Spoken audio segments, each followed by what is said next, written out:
अब आज के इस वीडियो में हम चर्चा करेंगे त्रिभुजों में समरूपता। पिछले वीडियो में विद्यार्थियों को सर्वांग समता के बारे में ज्ञान कराया गया और साथ ही त्रिभुज के बारे में अन्य विशेष जरूरी बातें भी बताई गई। समरूपता, दो आकृतियों में रूप उनका एक समान होने वाला गुण। अब रूप समान होने का गुण का तात्पर्य क्या है? यदि हम दो भिन्न भिन्न व्यक्तियों को देखें, भले ही उनके रूपों में कुछ समानता हो, लेकिन हम व्यक्तियों को अलग अलग नाम से पहचानते हैं। ऐसा इसलिए होता है कि उनमें काफी समानता होने के साथ साथ कुछ भिन्नताएं भी होती हैं। और समरूपता का गुण हमको सिखाता है कि भिन्नता बिल्कुल नहीं होनी चाहिए।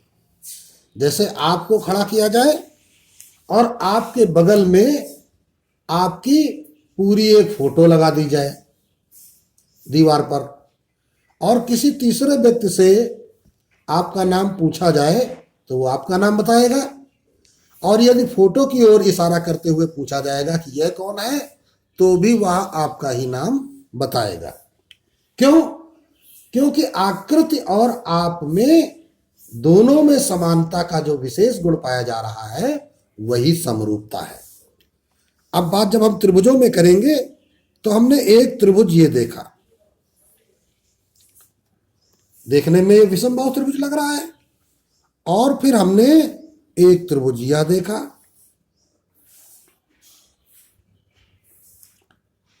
यह त्रिभुज क्या हो गया? इससे बड़ा हो गया। तो ये तो स्पष्ट हो गया कि अब ये दोनों त्रिभुज सर्वांगसम नहीं है। क्योंकि सर्वांगसमता में जरूरी क्या होता था कि भुजाएं बराबर होती थी, संगत या संगत कोण बराबर होते थे। तो यहां पर भुजाएं बराबर नहीं होती हैं, लेकिन कोण यहां पर अवश्य बराबर होते हैं। समरूपता का एक प्रमुख गुण क्या होता है कि भुजाओं में जो झुकाव है, जो कोण है, वह अवश्य समान होना चाहिए। अर्थात यह कोण इस कोण के बराबर होगा और यह दूसरा कोण इस दूसरे कोण के बराबर होगा। अब एक विशेष बात आ जाती है। हम जानते हैं कि इस त्रिभुज में तीनों कोणों का योग 180 अंश, और इस त्रिभुज में भी तीनों कोणों का योग 180 अंश। जब पहला कोण पहले कोण के बराबर है, दूसरा कोण दूसरे कोण के बराबर है, तो स्पष्ट है कि तीसरा कोण भी तीसरे कोण के बराबर होगा। क्योंकि हम यदि किसी त्रिभुज के दो कोण जानते हैं तो तीसरा निकाल सकते हैं।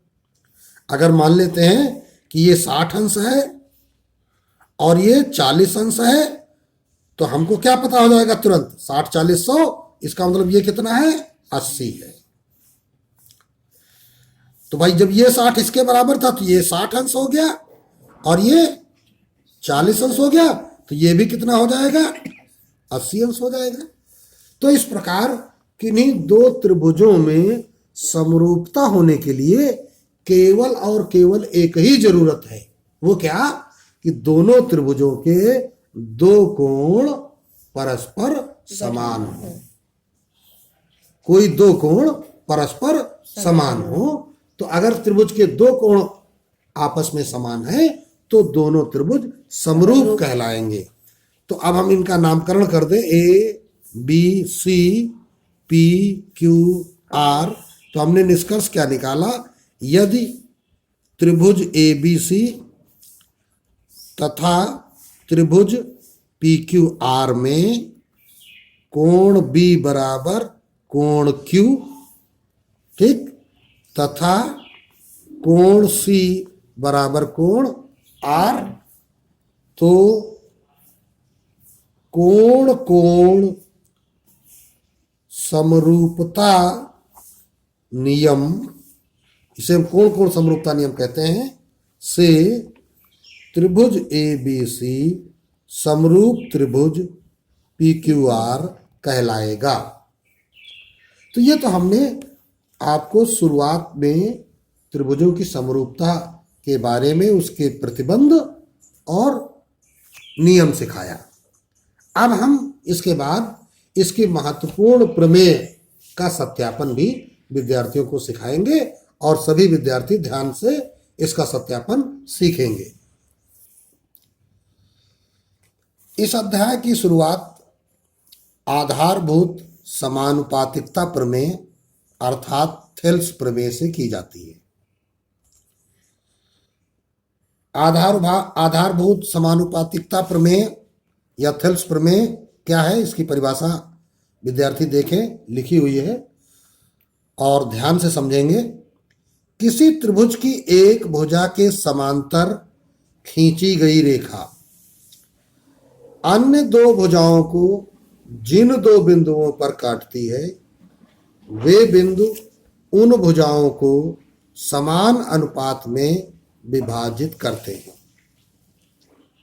तो विद्यार्थी ध्यान से इस प्रमेय को सत्यापित करना सीखेंगे। देखिए, एक त्रिभुज हमको लेना है। यहां पे जब बात त्रिभुज की कही जाएगी तो हमेशा विषम बाहु त्रिभुज ही लिया जाएगा, क्योंकि यहां त्रिभुज के किसी विशेष गुण की बात नहीं की गई है। क्या कहा गया था? किसी एक त्रिभुज की एक भुजा के समांतर, तो हमने वह एक भुजा ले ली BC और इसके समांतर हमने एक रेखा खींच दी और इसका नाम दिया DE।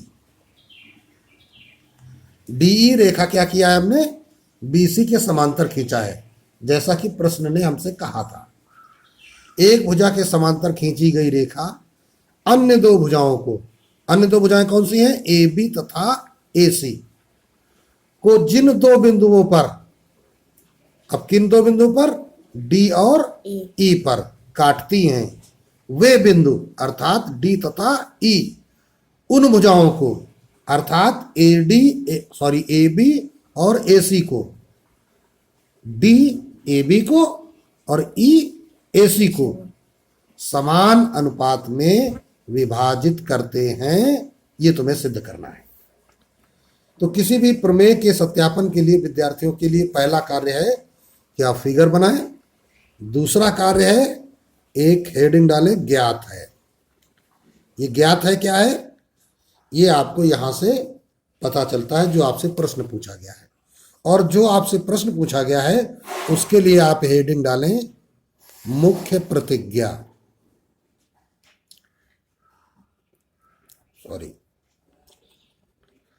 मुख्य प्रतिज्ञा।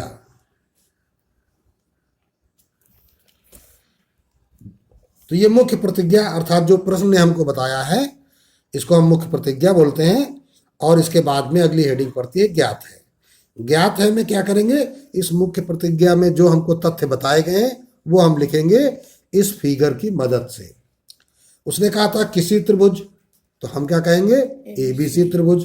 तो हम क्या लिखेंगे? त्रिभुज ABC में एक भुजा के समांतर खींची गई रेखा, तो BC के समांतर DE खींची गई है, तो हम लिख देंगे DE समांतर BC।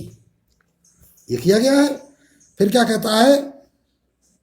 अन्य दो भुजाओं को जिन दो बिंदुओं पर काटती है ना? तो यहां पर D और E क्या कर रहे हैं? AB और AC को विभाजित करते हैं। लिख देंगे तथा D और E AB तथा AC को क्या करते हैं? विभाजित करते हैं।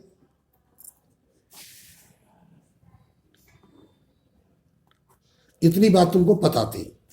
इसके बाद अगली हेडिंग डाली जाती है सिद्ध करना है कि।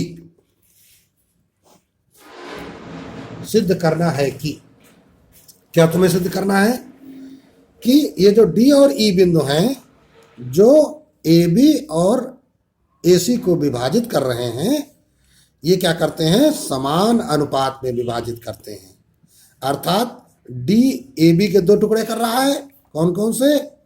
AD और क्या, BD में जो अनुपात है वही अनुपात E क्या कर रहा है, AE और CE दो टुकड़े कर रहा है, में अनुपात है, ये आपस में क्या है, बराबर है। AD अनुपात BD बराबर AE अनुपात CE, ये आपको सिद्ध करना है। अब इसके बाद हेडिंग डाली जाती है उपपत्ति। विद्यार्थी ध्यान दें, ये उपपत्ति जिसको हम प्रूफ भी कहते हैं, इसे हम सत्यापन भी कहते हैं। तो यहाँ पे उपपत्ति में जो सत्यापन किया जाता है, वह सत्यापन के लिए हमारे पास जो हमने रूल्स सीख रखे हैं, हम उनका प्रयोग करते हैं, और साथ ही जो प्रश्न ने हमको बताया हुआ है, प्रतिज्ञा ने हमको ज्ञात कराया है, इन दोनों की मदद से हम सत्यापन करते हैं। फिर से ध्यान दें, जो आपको ज्ञात है नंबर 1, तथा जो नियम आपने सीख रखे हैं, उनकी मदद से आप सत्यापन करते हैं। तो चलते हैं भाई, यहाँ पर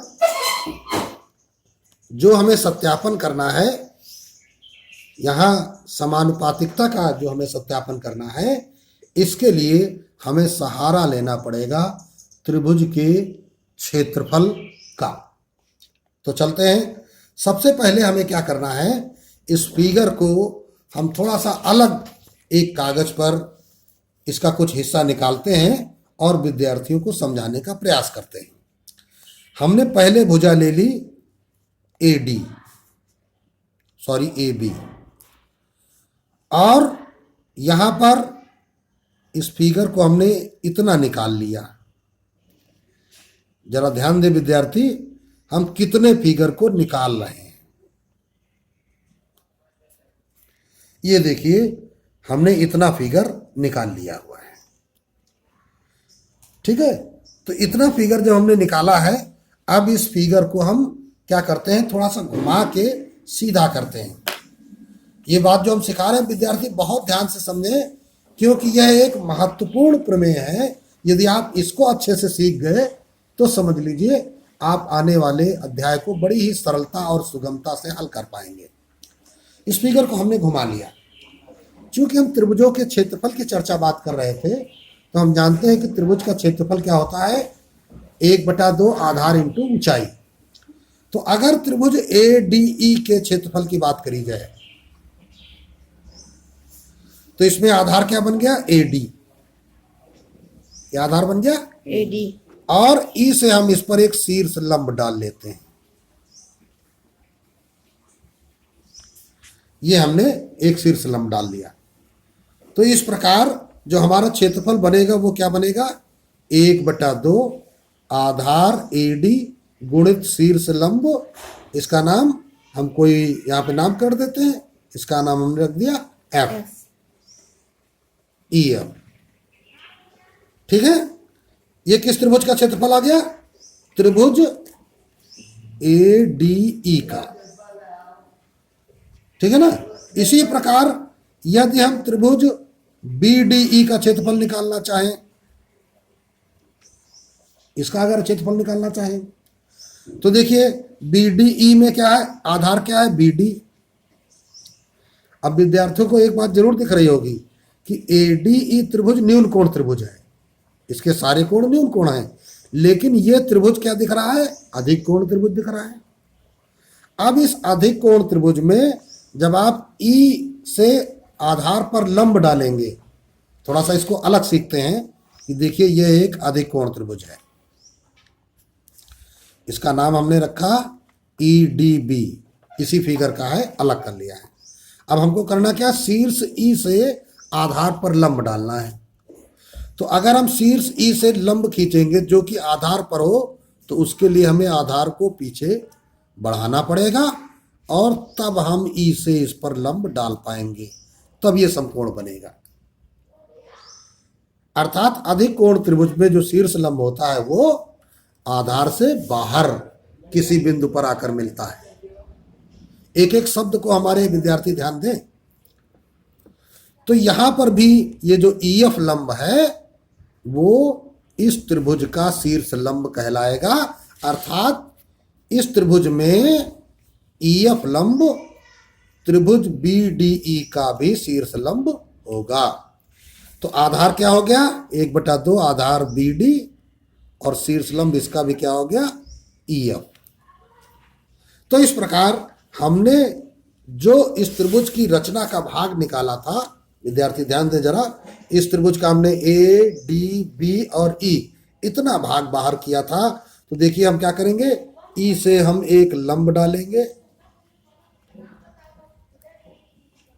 ये EF लंब हो गया है, और इधर से B को E से मिला देंगे। अब देखिए ये इतना ही हमने हिस्सा बाहर निकाला था, और जो हिस्सा हमने बाहर निकाला था उसी पर हमने क्या किए हैं, त्रिभुज ADE का क्षेत्रफल निकाला है और BDE का क्षेत्रफल निकाला है। तो अब हम चाहें तो उपपत्ति में यही से स्टार्ट करेंगे, हम लिखेंगे क्या, त्रिभुज ADE तथा त्रिभुज BDE में क्या किया है, EF लंब डाल दिया है AD या BD पर। ये काम हमने किया है ना, EF क्या किया, लंब डाला है, चाहे हम AD कहें चाहे BD कहें, और ये काम जो हमने किया है इसको लिखा जाता है रचना से। जो कोई भी अतिरिक्त कार्य आप फिगर पे करेंगे, पहला त्रिभुज या पहली आकृति प्रतिज्ञा के अनुसार बन जाने के बाद, तो फिर आप उसे क्या कहेंगे कि आप रचना कार्य कर रहे हैं। तो अब हम लिखेंगे क्या, एरिया ऑफ त्रिभुज ADE बटे एरिया ऑफ त्रिभुज BDE बराबर, तो ADE का क्षेत्रफल अभी हमने क्या निकाला था, 1/2 आधार AD इंटू लंब EF बटा त्रिभुज BDE का क्षेत्रफल क्या हो सीखा था, 1/2 आधार BD गुणित लंब वही EF।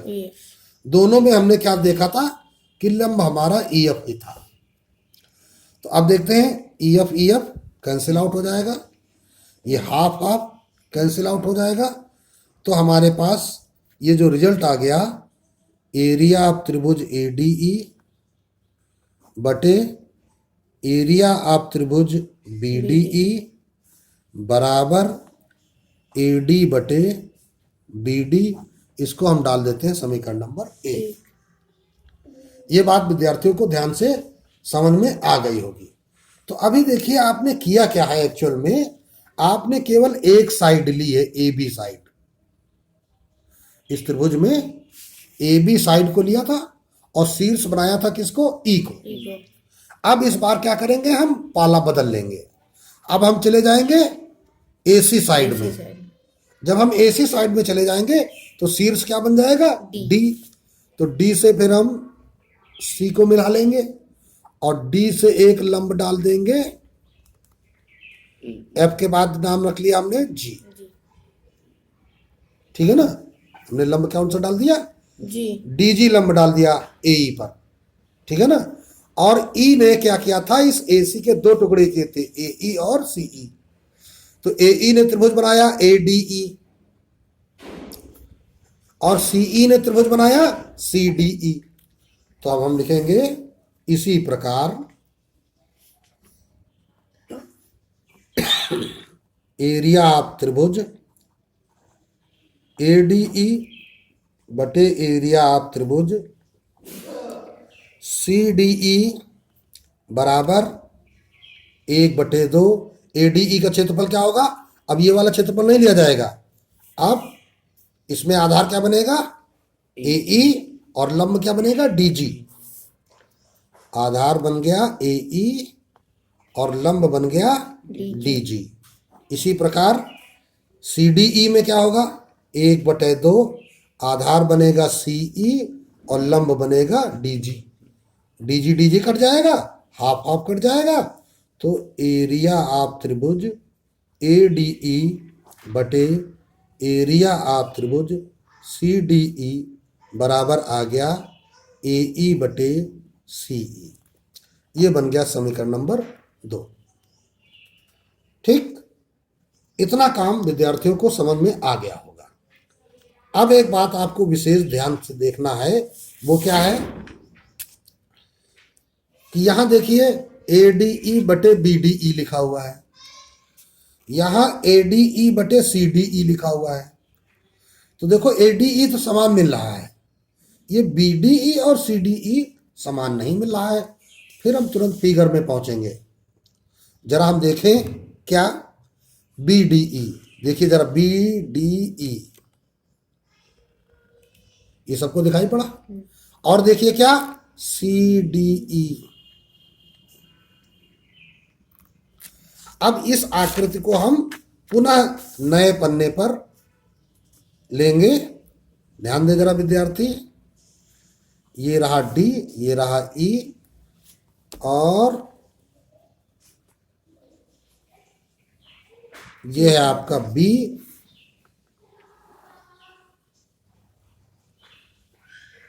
और ये है आपका C। तो देखिए हमने इतना हिस्सा बाहर निकाल लिया, BDE और CDE। अब इसे हम क्या करने जा रहे हैं, देखो घुमा रहे हैं, और इसे घुमाकर क्या कर दिया हमने, इस प्रकार घुमा दिया ऐसे। अब क्या हुआ, अब देखिए DE बन गया आधार, एक ही आधार से मिला। DE क्या बन गया, आधार बन गया। ठीक, तो DE आधार पर दो त्रिभुज दिखाई पड़ रहे हैं, BDE और CDE। पहली बात तो निश्चित हो गई कि ये दोनों त्रिभुज एक ही आधार पर हैं। दूसरी बात, पुरानी आकृति में या मूल आकृति में BC को इस प्रकार मिलाया गया था, तो BC और DE क्या थे, समांतर थे। समांतर होने का मतलब क्या हो गया, इनके बीच की दूरी हर जगह बराबर होगी। अगर C से हम इस आधार पर लंब डालेंगे तो ये आधार पर लंब बनेगा, इसी प्रकार इसको आगे बढ़ाकर ये लंब डालेंगे तो ये लंब बनेगा। ये दोनों लंब क्या होंगे, बराबर होंगे। अर्थात त्रिभुज BDE की ऊंचाई और त्रिभुज CD की ऊंचाई क्या होगी, एक समान होगी। तो दोनों त्रिभुजों में आधार भी समान और ऊंचाई भी समान। जब दोनों त्रिभुजों की आधार और ऊंचाई दोनों समान है तो इसका मतलब ये दोनों त्रिभुजों के क्षेत्रफल समान होंगे। इसका मतलब क्या हो जाएगा, ये दोनों त्रिभुजों के क्षेत्रफल क्या होंगे, समान होंगे। यही बात को हम अब कैसे लिखेंगे, अब विद्यार्थी ध्यान दें।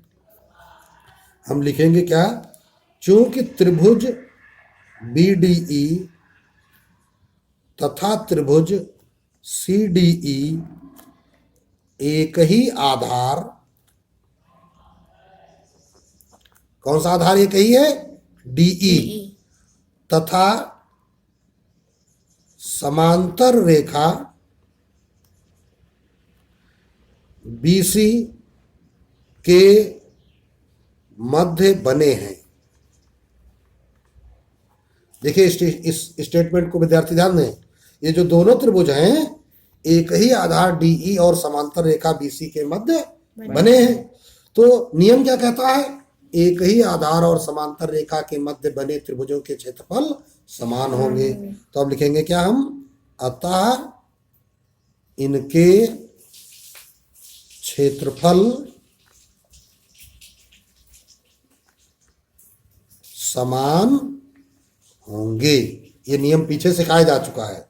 तो अब हम लिखेंगे, इसलिए एरिया ऑफ त्रिभुज BDE बराबर एरिया ऑफ त्रिभुज CDE।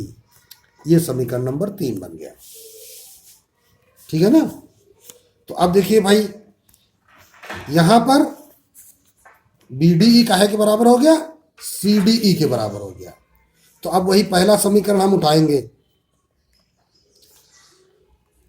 अतः पहला समीकरण उठाएंगे समीकरण 1 से।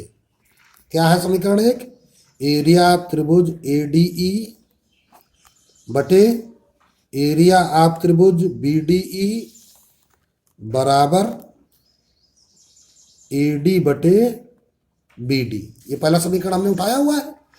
अब BDE का मान रख दो यहाँ पे, एरिया ऑफ त्रिभुज ADE बटे एरिया ऑफ त्रिभुज बी डी ई की जगह क्या लिख देंगे, C D C D E बराबर ए डी बटे बी डी।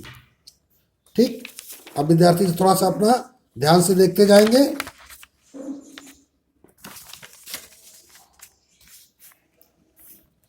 अब हम क्या लिखेंगे, समीकरण 2 में इसकी वैल्यू दी गई थी ए डी ई बटे सी डी ई की, क्या दी गई थी, ए ई बटे सी ई। तो इसकी वैल्यू लिख देंगे ए ई बटे सी ई बराबर ए डी बटे बी डी। ठीक, अब क्या करेंगे, पक्ष परिवर्तन कर लो, इसलिए ए डी बटा बी डी बराबर ए ई बटा सी ई।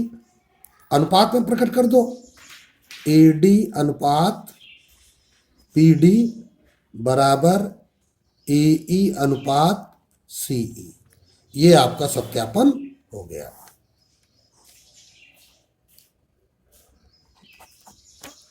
इस प्रकार यही आपको सत्यापित करना था, ए डी अनुपात बी डी बराबर ए ई अनुपात सी ई, और आपकी प्रमेय कंप्लीट हो गई। इस प्रमेय को विद्यार्थी कम से कम 2 बार अवश्य अपनी कॉपी पर लगाएं, जिससे कि यह प्रमेय आपकी कंप्लीट हो जाए, और साथ ही साथ आपको इस अध्याय के प्रश्न लगाने भी आने लगेंगे।